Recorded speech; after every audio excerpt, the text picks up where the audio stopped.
Hello again, everyone. I just want to take a moment to share how grateful I am to have a job in the BPO industry, especially as a high school graduate.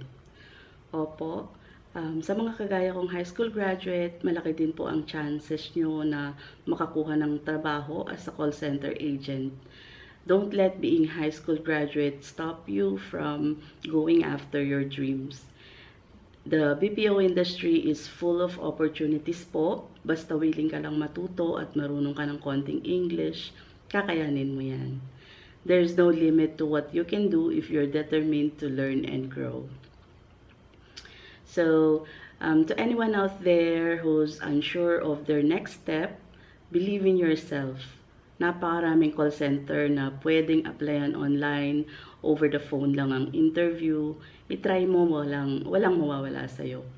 Pag failed ka sa isa, try mo ulit sa isa pa hanggang sa maipasa mo na. The path might not always be easy, but the rewards are worth it. Hindi man ganun kalaki ang sahod, malaking tulong pa rin. You can make it just like I did. Keep pushing forward and remember that your background doesn't define your future. There's a place for you in the BPO industry and I'm proof that it's possible. Thanks for watching.